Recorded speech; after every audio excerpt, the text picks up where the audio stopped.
Assalamualaikum warahmatullahi wabarakatuh. Kami dari kelompok perkembangan emosi manusia. Di sini ada namanya April, Fania, Nurul, Yolanda, Santika, saya sendiri Novi, Rizky, Winda, sama Nadira. Dan sekarang saya akan membahas tentang perkembangan emosi manusia. Perkembangan emosi pada manusia itu ada 8 tahap. Dari Erik Erikson yang pertama, trust versus mistrust, yang kedua autonomy versus sense, yang ketiga initiative versus will, yang keempat industry versus inferiority, yang kelima identity versus role confusion, yang keenam solidarity versus isolation, yang ketujuh generativity versus self absorption, yang kedelapan integritas versus misguided. Selanjutnya akan dijelaskan oleh nama saya Yolanda Frisla. Di sini saya akan menerangkan tentang fase trust dan mistrust. Itu fase dari anak umur 0 sampai 2 tahun. Di sini ada tahapan sensorik oral yang contohnya itu, jadi ketika anak kecil berusia 0 sampai 2 tahun itu mulai masuki benda yang baru ia kenali di dalam mulutnya, seperti ketika kalian punya anak kecil atau adik kalian di rumah berumur 0 sampai 2 tahun memegang suatu benda, jadi kemungkinan besar ia akan mengenali benda itu lalu masukkan ke dalam mulutnya, dan seperti itu. Lalu di sini ada dasar perasaan percaya dan tidak. Jadi perasaan percaya dan keyakinan bahwa tiap manusia itu memiliki hak untuk hidup. Jadi walaupun tanpa disadari, anak usia 0 sampai 2 tahun ini merasa yakin kalau dia itu ya memiliki hak untuk hidup. Nama saya Nadira, saya akan menjelaskan tentang perkembangan emosi manusia. Yang kedua adalah fase autonomi versus shock. Yaitu terjadi pada anak berumur 18 bulan sampai 3 tahun.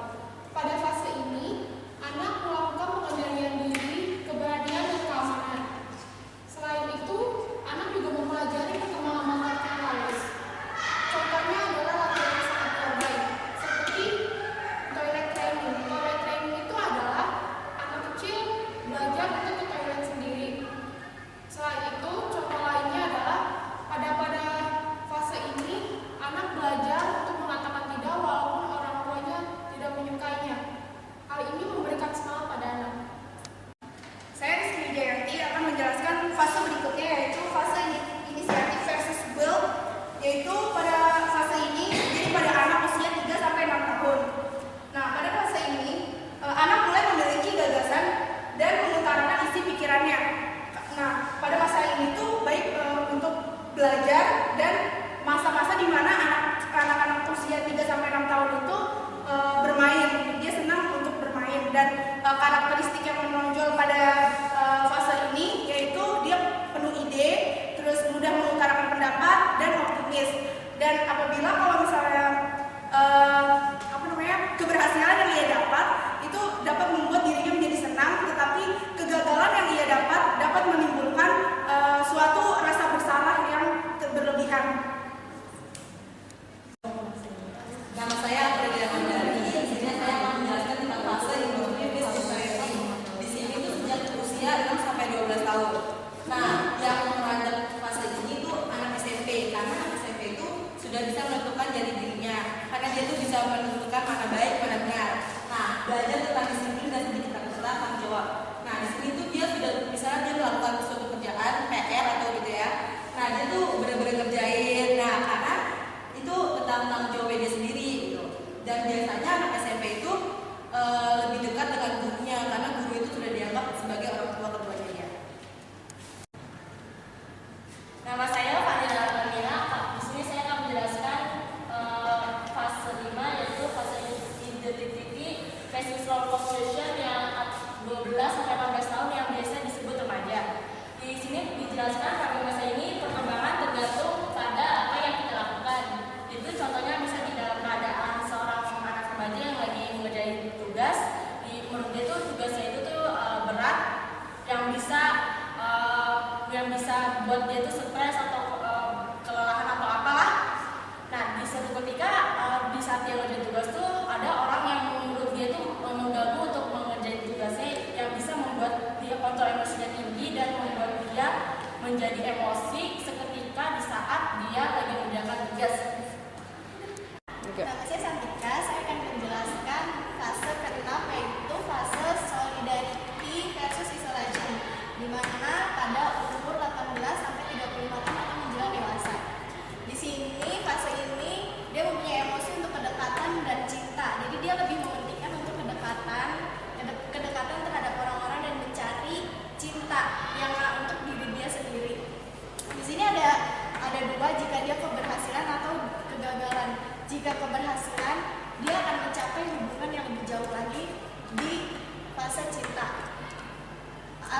dan menjalani hubungan secara lebih intim.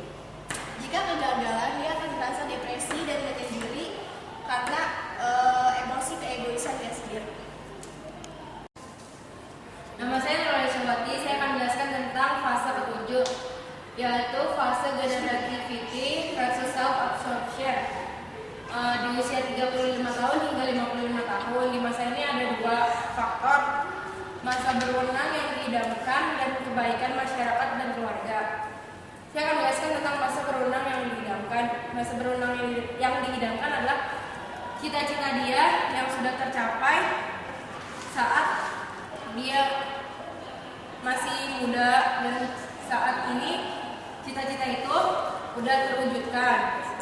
Sedangkan kebaikan masyarakat dan keluarga, dia nggak cuma mentingin masalahnya dirinya sendiri, tapi dia juga mentingin orang di sekitarnya, terutama keluarganya. Jadi dia selalu bekerja keras dan menahan beban pikirannya untuk kebaikan keluarganya sendiri. Sekian. Nama saya Nino Noviani, saya akan menjelaskan fase ke-8 yaitu tahap dewasa akhir atau late adulthood. Ini usianya 55 tahun atau 65 tahun atau hingga mati.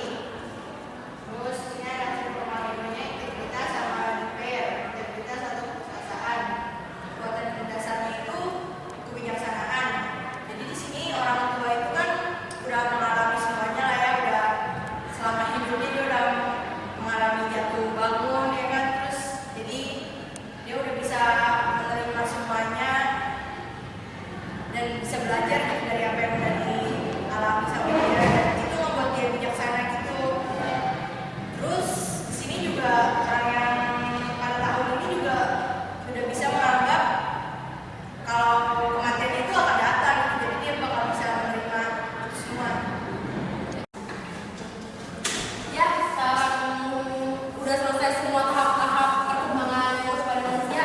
Sekarang saya mau masuk kesimpulannya. Jadi kesimpulannya adalah perkembangan emosi itu udah ada sejak dari bayi lahir sampai tadi umurnya 65 tahun atau hingga mati. Itu tuh semuanya hidupnya selalu mengalami perkembangan emosi melalui yang melewati 8 tahap. Terus juga nanti saya mau menampilkan video-video dari perkembangan emosi. Sekian, terima kasih.